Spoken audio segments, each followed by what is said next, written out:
상상은 현실이 되고 현실은 상상이 됩니다. 진리와 모순이 얽힌 세계에서 우리는 어디로 가고 있을까요?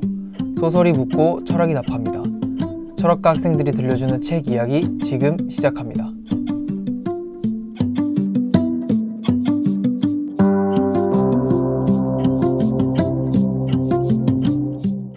안녕하세요. 저는 차준한이고요. 저는 박지민입니다. 네, 지민 씨 이제 12월입니다. 올해 이제 마지막 달인데 한 해를 좀 돌아보면 어떠셨나요? 근데 이건 저는 진짜 매년 드는 생각인데 너무 아쉬워요. 뭔가 열심히 한 것 같은데 돌아보면 또 남는 게 없는 것 같기도 하고, 근데 또 재밌긴 했는데 뭔가 다 끝났다니까 또 아쉽고 아쉬운 마음이 제일 큰 것 같아요. 저는. 준한 씨는 어떤 것 같아요? 저는 한 해를 돌아보면 좀 쉴 새 없이 좀 달려온 것 같아요. 그래서 좀 저 자신을 많이 못 돌아본 느낌? 그런 느낌이라서 저는 이번 마지막 달을 저희 내면을 좀 돌아보면서 이제 좀 이렇게 회상을 하지 않을까, 반성을 하지 않을까 생각하고 있습니다. 또 가족들이랑도 시간도 많이 보내고 그럴 것 같습니다. 근데 제가 아는 준한 씨는 연말에 자신을 돌아보는 사람이 아니라 뒤도 안 돌아보고 밖에 나가서 노는 그런 사람 아니었나요? 맞습니다. 지금까지는 그랬습니다. 지금까지는? 네, 그런데 또 저희가 마침 이번 소개할 책을 읽고 나니까 뭔가 저를 좀 반성하지 못했다 이런 생각이 들어서 이번 한 달은 좀 반성을 하고 내면을 돌아보는 시간을 가져보려고 합니다. 지민 씨도 너무 이렇게 앞만 보지 마시고 좀 돌아보는, 스스로 반성하는 시간을 가져보시면 어떨까라는 생각. 근데 저도 준한 씨 말에 정말 동의하는 게, 그래서 스스로 돌아보는 시간을 저는 연말에 전기장판 위에서 한번 가져보려고 합니다. 아니, 지민 씨, 그게 아니고 좀 이렇게 누워서 막 릴스 보고 이런 시간이 그렇게 돌아보는 게 아니고 진짜로 딱 진지하게 뭔가 돌아보는 시간을 말하는 겁니다. 저는. 저 진지해요? 전기장판 위에서도 충분히 전 돌아볼 수 있다고 아닌데. 생각합니다. 네, 그럼 연말에는 각자의 방법으로 한번 자신을 돌아보는 시간을 갖는 걸로 하고, 좋습니다. 이번에 준한 씨가 다녀온 책방 먼저 한번 소개해 주시죠. 네, 이번에는 저 혼자 다녀왔는데요. 미스테리 유니온이라는 책방에 다녀왔습니다. 여기는 신촌과 이대 사이에 있는데 추리 소설들이 잔뜩 있는 책방이거든요. 그래서 미스테리 혹은 추리 장르를 좋아하시는 분들이 방문하시면 아마 굉장히 좋아하실 겁니다. 그리고 혹시나 추리 소설을 도전해보고 싶은데 하시는 분들도 있으시다면 그런 분들도 방문해 주시면 책방지기님께서 책을 잘 추천해 주시더라고요. 그래서 아마 만족하시지 않을까 생각합니다. 아니, 제가 진짜 추리소설을 정말 좋아하는데, 그래서 준한 씨한테 얘기를 듣자마자 저도 가서 책을 한번 추천 받아보고 싶다. 왠지 책방지기님께 지금까지 이런 소설을 읽었고 이런 장르 좋아해요 라고 말씀드리면 뭔가 되게 잘 추천해 주실 것 같은 느낌? 맞아요. 정확히 그랬고, 또 지민 씨가 추리소설 좋아하는 걸 알고 있어서 같이 못 갔다는 게 굉장히 아쉽기도 했습니다. 아무튼 제가 이 책에 소개하고 싶다라고 책방지기님께 말씀드렸더니 앞에 보이시는 찬옥계이 작가의 고독한 용의자라는 책을 추천해 주셨습니다. 이 찬옥계이 작가님은 홍콩 출신인데요. 사회 현실과 구조적인 문제를 좀 잘 드러내는 작가라고 하더라고요. 그래서 이런 책방지기님의 간략한 설명을 들으니까 이 호기심이 자극돼가지고 책 수가 500쪽이 넘어가잖아요. 그럼에도 불구하고 이제 이렇게 선택을 하게 됐습니다. 준한 씨가 책을 고르고 이 책이 홍콩 작가님 책이라고 해서 좀 찾아봤는데, 이 찬옥계이 작가님이 추리소설 분야에서는 꽤 유명하신 분이더라고요. 특히 중화권에서는 굉장히 유명한 작가님이어서 더 호기심이 갔습니다. 제가 다른 추리소설은 많이 읽어봤는데 중화권 소설은 또 처음이거든요. 네, 그러면 중화권 추리소설은 또 어떤 느낌일지 준한 씨가 한번 줄거리 먼저 소개해 주시죠. 네, 줄거리 바로 소개해드리도록 하겠습니다. 이 책은 홍콩의 낡은 아파트 단층 맨션에서 한 남성 셰바이천이 수출 피워 자살한 채 발견되면서 이야기는 시작됩니다. 타살의 흔적이 전혀 없었고 그는 오랫동안 은둔 생활을 해온 외톨이였기 때문에 사건은 자살로 처리되는 듯 했습니다. 하지만 수사 중 경찰이 그의 옷장을 열어본 순간 이 사건은 더 이상 단순 자살이 아니게 되죠. 옷장 안에는 보존액에 담긴 남성, 여성의 토막시신 두 구가 있었기 때문입니다. 20여 년간 방 밖으로 나오지 않은 은둔형 외톨이의 방에서 시체 두 구가 토막된 채 발견됐기 때문에 수사는 복잡해질 수밖에 없었습니다. 담당 형사 슈이 경관은 셰바이천이 주변 사람들 몰래 밖에 나와 살인을 저지르고 그것을 감당하지 못해 자살했다고 생각했습니다. 하지만 셰바이천의 유일한 친구이자 이웃인 칸지위안은 이를 극구 부인했죠. 슈이 경관은 칸지위안을 공범으로 의심하기도 했지만 여러 사건들을 통해 그가 결백하다고 생각하게 됩니다. 이후에는 오히려 그와 협력을 하면서 이 사건을 파헤쳐가죠. 사건의 진상이 드러날수록 범인은 셰자오후로 좁혀지는데 그는 죽은 셰바이천의 외삼촌입니다.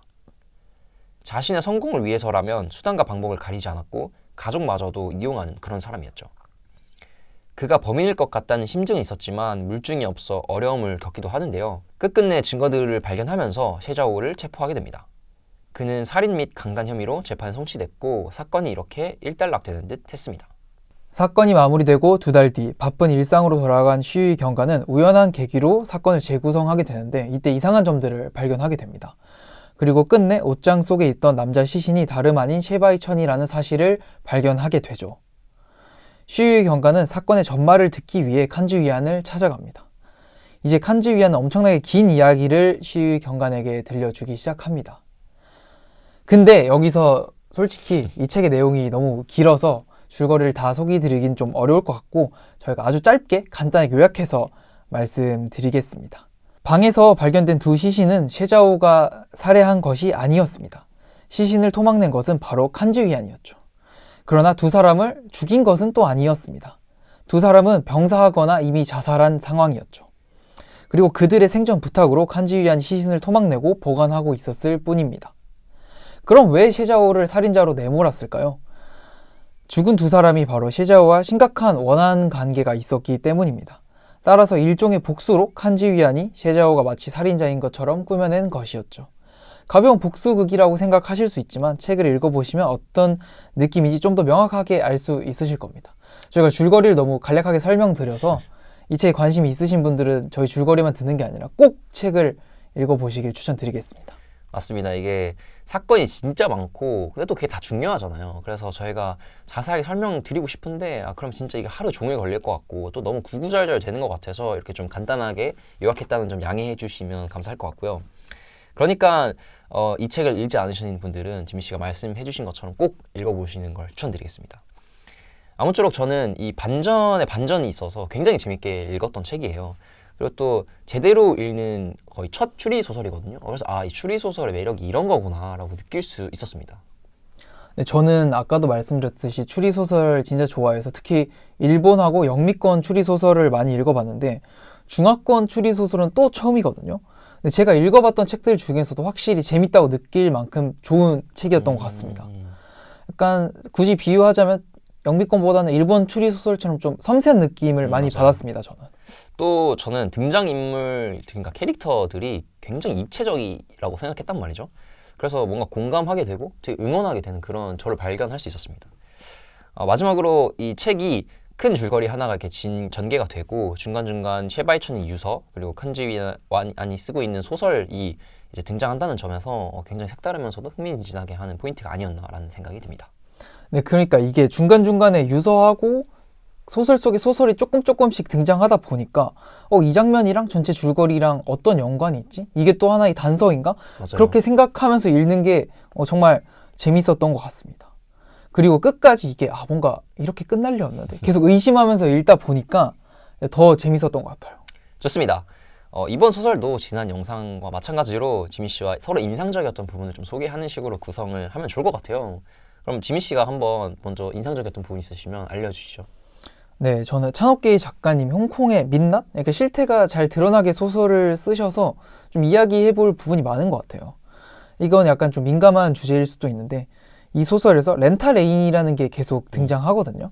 소설에서 비중 있게 등장하는 거 보면 아마 홍콩 사회에서 좀 문제가 되거나 좀 만연한 그런 현상일 것 같은데 여기서 렌탈 애인은 단순히 진짜 데이트만 하는 게 아니라 어떻게 보면 성매매까지도 이어지는 그런 시스템이라서 이런 현상에 대해서 어떻게 생각하는지 준하 씨랑 좀 이야기해보고 싶었어요. 저는 일단은 우선은 성매매를 좀 빼고 렌탈 애인 시스템 자체에 대해서 생각해 보고 싶은데 저는 뭔가 누군가에게는 분명 좋은 시스템일 수도 있다고 생각을 하거든요. 왜냐면 정말 간절하게 연인을 갖고 싶은 사람이지만 그렇지 못하는 경우들도 있을 수 있다고 생각하기 때문에 그런 분들에게는 좀 좋다고 말할 수 있지 않을까라고 생각하는 입장입니다. 근데 준하 씨가 말씀해 주신 것처럼 그런 면에서 보면은 또 약간 긍정적인 면이 있을 수도 있겠다는 생각은 들어요. 근데 저는 결국 이게 렌탈 애인이라는 게 돈으로 감정을 사는 행위라고 저는 생각을 하는데 돈으로 감정을 산다는 게 좀 좋게 보이지 않는 것 같습니다. 예, 감정이라는 게 특정 상황이나 조건 이런 게 맞춰졌을 때 얻을 수 있는 거잖아요. 좀 많은 노력을 통해서. 근데 그렇게 얻기 힘든 것인데 이걸 한번 돈으로 사버린다? 그러면 다음부터는 이제 노력에 대한 감각이 너무 예민해지고 조금만 노력해도 힘들다고 느낄 수 있지 않나? 이런 생각이 들어서 그래서 좀 근본적으로 생각해 봤을 때 감정을 돈으로 산다는 것이기 때문에 좀 부정적이다라고 생각을 했던 것 같아요. 저도 말은 좀 좋을 것 같다라고 하기도 했지만 사실 마찬가지로 돈으로 뭔가 그런 걸 사고 파는 행위 자체가 좋다는 건 아니었습니다. 절대로. 하지만 이런 현상이 발생한다는 것 자체가 어쨌거나 수요와 공급이 있다고 생각하거든요. 그래서 저는 개인적으로 이걸 인정하고 좀 제대로 관리 감독하면 어떨까 싶었습니다. 실제로 유럽에서는 성매매 이런 부분들도 좀 합법으로 관리를 하고 있잖아요. 네, 준한 씨가 말씀해 주신 것처럼 좀 더 넓혀서 성매매에 대해서 이야기를 해보면 저도 이걸 없앨 수 있을 거라고 생각하진 않거든요. 무조건 끝까지 인류가 살아있는 한 약간 있지 않을까라는 생각이 드는데 이게 수면 위로 올라오면 어떨지 약간 전 상상이 잘 안 되는 것 같아요. 네, 수면 밑에서도 지금 여러 문제들이 있잖아요. 근데 저는 만약에 그게 합법화가 되거나 법제화가 돼서 수면 위로 올라오면 그 문제들이 좀 더 크게 보일 것 같은 느낌? 커질 것 같다는 생각이 좀 들기도 합니다. 저는 그래서 좀 찾아봤는데 해외 사례들을 보면 미국 같은 경우는 저희가 생각했을 때 굉장히 자유로워 보이잖아요. 하지만 이 기독교적인 문화를 아직 강하게 유지하고 있기 때문에 도덕적으로 좀 금지하는 경향이 크더라고요. 근데 반면 이제 유럽은 도덕적 금지보다 관리 감독을 통해서 피해를 최소화하는 데 그런 의미를 두고 성매매를 합법화하고 있는 것 같았어요. 저는 유럽 쪽 입장을 좀 취하는데 말씀드렸듯이 이게 음지에서 문제를 더 키울 것이 아니라 이게 문제가 보이는 곳에서 발생을 해야 그래도 제대로 감독하고 고칠 수 있다라고 생각하기 때문에 좀 합법화하는 게 더 좋지 않을까 하는 입장이긴 합니다. 아니, 준한 씨가 말씀해 주신 걸 듣고 나니까 저는 약간 미국이 엄청 자유로운 나라인데 왜 그런 게 불법이라고 생각했는데 말씀 들으니까 또 이해가 되네요. 근데 저는 렌탈에 더 나아가 성매매에 대해서 생각이 약간 당연히 뭐 성병이나 폭행이나 뭐 착취 같은 문제는 당연히 발생할 수 있다고 생각을 하는데 좀 더 근본적으로 생각해 봤을 때 제가 아까 말씀드렸듯 어떤 돈으로 감정을 사는 행위, 돈으로 쾌락을 사는 행위 자체가 너무 쉽게 얻어지는 쾌락에 대해서 경계를 할 필요가 있기 때문에 저는 그 지점에서 좀 더 이걸 반대하게 되는 것 같습니다. 그렇죠. 아무래도 피땀 눈물 흘려가면서 얻는 것들이 더 가치 있는 법이니까요. 어떤 걸 합법화하는 문제는 사실 간단하지 않고 여러 문제를 파생시킬 수 있기 때문에 좀 우리 사회가 신중하게 고민해야 하는 그런 문제라고 생각을 합니다. 네, 그럼 이번에는 준한 씨가 인상 깊었던 부분 한번 말씀해 주실까요? 저는 이 책을 읽으면서 시위 경관이 굉장히 힘들 것 같다는 생각을 했어요. 이 대중과 상관 그리고 주변 인물들 사이에서 사건을 파헤쳐가는 게 여간 쉬운 일이 아닐 거라고 생각을 했습니다. 그 중에서도 이제 대중을 다루는 부분이 좀 인상적이었거든요. 이런 말이 책에서 나오는데 대중은 진실이든 거짓이든 선정적이고 흥미로운 내용이기만 하면 허구의 이야기를 계속 퍼뜨린다는 사실이에요. 또 요즘 환승연애가 되게 핫한 그 프로그램이잖아요. 제 주변에서도 굉장히 핫한데 이것만 봐도 뭔가 사람들이 자극적인 소문을 좋아하고 그런 걸 퍼뜨린다라는 게 느껴지더라고요. 저도 환승연애를 보는데 재밌더라고요. 근데 이게 저희가 재밌고 관심이 가는데 정말 자극적이어서 좀 더 그런 것 같아요. 그러니까 저도 이거 재밌게 보고 있긴 한데 다 이해가 돼요. 저는 그분들이. 근데 이게 보통 저는 방송에 비춰지는 그대로를 좀 믿고 그것까지 생각하는 편인데 뭔가 방송이 공개되고 나면 그것과 관련해서 뭔가 평가를 하거나 또 그 인물에 대한 뭐 과거 이야기, 소문 이런 것들을 약간 퍼나르는 그런 또 그걸 기정사실화하는 경우들이 좀 종종 있더라고요. 네, 저는 요즘 세상이 근데 이게 팩트, 사실이 중요한 세상은 아니라고 생각합니다. 사람들은 사실, 그 팩트가 중요하다고 생각하지만 그렇게 생각은 하면서도 사실 전혀 사실에 신경 쓰지 않죠. 그냥 믿고 싶은 대로 믿고 그 믿음이 모이면 또 하나의 팩트처럼 보이고 이런 현상이 좀 만연한 것 같습니다. 저도 뭐 환승연애를 보고 그런 이 사회 현상들을 보면서 느끼는 게 사실 일상적으로는 그런 것들이 뭐 나쁘다고 생각하지도 않고 그걸 따라가는 게 뭐 문제가 있다고 생각하지는 않습니다. 결국 우리도 사회 구성원으로서 살아가는 게 하나의 사람이잖아요. 그래서 그런 거에 맞춰 따라가야 된다 그런 필요도 있다고 생각을 하는데 소설처럼 뭔가 범죄를 다룬다거나 좀 공적인 상황, 그러니까 즉 진위 여부를 좀 가려야 하는 상황에서는 그런 식의 접근이 좀 위험하다고 생각을 하거든요. 그럴 때 뭔가 대중을 컨트롤하는 것은 정말 쉽지 않은 일이기도 한 것 같습니다. 준한 씨가 말씀하신 것처럼 이것을 일종의 유행이라고 생각하고 일상에선 흐름을 따라가는 건 저도 나쁘지 않다고 생각을 하는데, 사람들이 저는 그 진실에 대한 환상을 좀 많이 가지고 있는 것 같아요. 그런 것이 있고 우리는 그걸 추구해야 되고 그것이 옳고 이런 식으로 말이죠. 하지만 실상은 거짓이 넘쳐 흐르는 세상에서 살아가고 있고 진위 여부가 명확해야 되는 상황에서도 사실, 진리, 진실 이런 것은 제대로 작동하지 않는 경우가 더 많은 것 같아요. 실제로 이 소설의 결말조차도 셰자오가 살인을 한 것은 아니지만 그가 살인을 한 것처럼 대중들을 믿게 됩니다. 진짜 팩트를 찾아야 한다기보다는 뭔가 그럴듯한 논리 구조를 가진 논증이라면 사람들이 관심을 갖게 되고 세상에 큰 영향을 줄 수도 있다는 것이죠. 이것이 뭐 나쁘고 착하고의 문제라기보다는 이것을 알고 뭔가 좀 세상을 바라보는 시각을 가질 필요가 있지 않나라는 생각을 했습니다. 네, 준하 씨가 결말 이야기를 좀 진짜 잘해주신 것 같은데, 제가 생각하는 진실, 사실의 개념과 좀 이 결말이 잘 맞아떨어지는 것 같아요. 셰자오는 살인을 안 했지만 대중들은 셰자오가 살인을 했다고 믿고 그에 따라 그는 자신이 지은 죄값을 치르게 되겠죠. 하지만 셰자오가 살인을 했다는 잘못된 사실이 오히려 우리가 생각하는 정의에 더 가깝게 된 것이죠. 그는 살인을 저지르지 않았지만 큰 죄들이 있기 때문에 그걸 이제 죄값을 치르게 되는, 이것이 사실이 아니지만 더 좋은 상황으로 흘러갔잖아요. 그렇죠. 반대로 사실이 아니지만 더 안 좋은 상황이 나올 수도 있고 그런 거죠. 그런 것 같습니다. 이 이야기는 이렇게 마무리를 하면 좋을 것 같고, 제가 다음 얘기해보고 싶은 부분이 있는데요. 좀 시스템에 순응하는가 아니면 옳다면 끝까지 밀고 나가는가입니다. 그러니까 현실과 이상의 대립이라고 볼 수 있는데, 슈이 경관과 칸지위안이 대립하는 장면이 있잖아요, 소설에서. 이 총장은 경찰의 평판을 위해서 가짜 범인을 세워서라도 사건을 종결하라고 지시를 하죠. 하지만 칸지위안은 그럴 수 없다고 말하며 이 진짜 범인을 색출해야 한다고 주장을 합니다.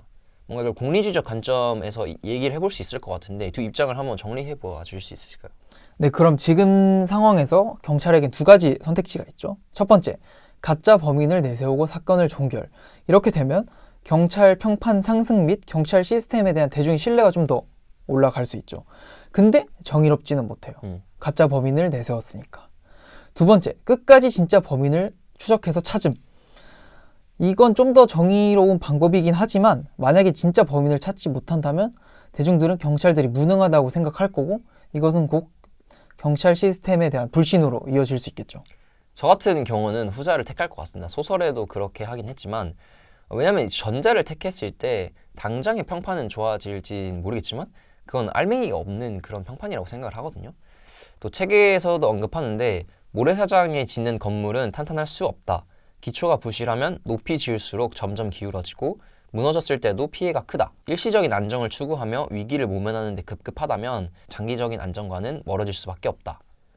저는 정말 이렇게 생각하기 때문에 아마 후자를 선택하지 않을까라고 생각을 했습니다. 만약 가짜 범인을 내세웠는데 나중에 진짜 범인이 나타난다. 이러면 진짜 더 큰일 나는 거죠. 그렇죠. 이제 책에서는 쉬유이가 사건을 종결하라는 압박을 받았을 때 실제로 진범에 대한 약간의 실마리가 있는 상황이었거든요. 그래서 칸지위안한테 이 사실을 말하니까 내가 지금 사건을 종결해야 될 수도 있을 것 같다. 압박을 받고 있다고 말하니까 칸지위안이 그러면 사건을 경찰이 종결하더라도 나는 지금 내가 가지고 있는 실마리들을 언론에 뿌릴 거고, 그럼 언론이 이제 경찰을 의심할 거고 결국 진범이 잡히게 될 것이다. 이런 식으로 오히려 칸지위안이 경찰을 협박을 해요. 근데 이런 상황에서는 저도 후자를 선택해서 진범을 찾는 상황이 더 옳다고 생각을 하거든요. 근데 만약에 현실에서는 이렇지 않을 경우가 더 많잖아요. 진짜 진범에 대한 실마리가 하나도 없는데 끝까지 진범을 찾아 나간다? 이 상황에서는 1번 선택지, 가짜 범인을 내세우고 경찰 시스템에 대한 신뢰를 높이는 판단을 할 수도 있을 것 같아요, 저는. 사실 이 소설이 어떻게 보면 말씀해 주신 것처럼 현실과 좀 멀고 특수한 케이스라고 생각하기도 하거든요. 그래서 현실에서는 많은 경우 전자를 택하는 경우가 있지 않을까라는 생각이 들긴 합니다. 좋습니다. 이 부분도 이 정도로 좀 정리를 하면 좋을 것 같고요. 마지막으로 저는 이 문구를 또 가져오고 싶은데 사람은 혼자 있을 때 비로소 진짜 자신을 만날 수 있다. 이 세상은 거짓이 넘치는 곳이기 때문에 무리 생활에 적응하기 위해 사람들은 어쩔 수 없이 가면을 쓰고 무리에 어울리는 척 해야 한다. 이 오프닝 때도 제가 짧게 얘기를 했는데 이 책을 읽으면서 저는 더더욱 이 자기 자신을 돌아보는 시간이 필요하다고 생각을 했어요. 아무래도 지금 전 또 취업을 준비하고 있기 때문에 이것저것 하고 막 많이 돌아다니고 있거든요. 그렇게 바쁘게 지내다 보니까 근데 이걸 내가 왜 하고 있지? 내가 뭘 하고 있는 걸까? 이런 생각이 중간중간 들 때가 있거든요. 그래서 이런 것들을 좀 점검하고 돌아보는 시간이 꼭 필요하지 않나라는 생각을 했습니다. 아니, 마지막을 장식하게 너무 적절한 문구를 가져오셔서 세상은 거짓으로 가득 차 있고 거기에 살아남으려면 가면을 쓰고 그 가면은 또 혼자 있을 때만 벗을 수 있다는 거죠. 참 멋있는 말인데 그래서 저는 혼자 있을 때만 가면을 벗는 것이 아니라 같이 있어도 가면을 벗는 사람들을 많이 사귀는 게 좋을 것 같습니다. 그래야 이 힘든 세상에서 버티면서 살아갈 수 있는 거죠.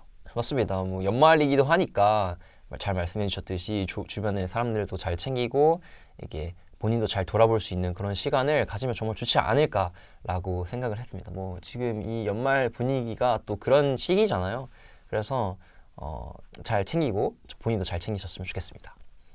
지민 씨는 이제 이 책 어떠셨나요? 책을 좀 마무리하려고 하는데 어떠셨는지? 네, 저는 평소에도 추리소설을 정말 좋아했는데 그 중에서도 정말 재밌는 책이었던 것 같습니다. 중화권 추리소설은 처음 읽어봤는데 등장인물들 이름들이 아무래도 익숙하지 않잖아요. 중국어로 되어 있다 보니까. 맞아요. 어려웠어요. 그리고 또 낯선 배경이 있었지만 그것들이 약간 거슬리지 않을 만큼 몰입력 있고 스토리가 탄탄한 그런 재밌는 책이었던 것 같습니다. 추리소설을 좋아하시는 분들께 진짜 꼭 추천드리고 싶어요. 저는 이 추리소설이 이렇게 재밌구나라는 걸 좀 느낄 수 있게 해준 책이지 않나라는 생각이 드는데요. 뭔가 수수께끼를 풀어가고 반전을 경험하고 그런 걸 또 추리하는 거를 저는 정말 좋아하기 때문에 그런 분들이라면 또 정말 좋아할 것 같고요. 이걸 다 그리면서 집필을 한 작가님이 정말 대단하다라는 생각도 했습니다. 그만큼 결말도 인상적이었기 때문에 여러분들도 꼭 한번 읽어보셨으면 좋겠다는 생각을 했습니다. 네, 이렇게 고독한 용의자 읽고 이야기 나눠봤는데요. 어떠셨나요? 저희는 2026년 붉은 말의 해에 더 재미있는 책, 재미있는 이야기로 찾아뵙도록 하겠습니다. 구독과 좋아요도 한 번씩 부탁드리고요. 그럼 지금까지 책책의 차준한, 박지민이었습니다. 감사합니다.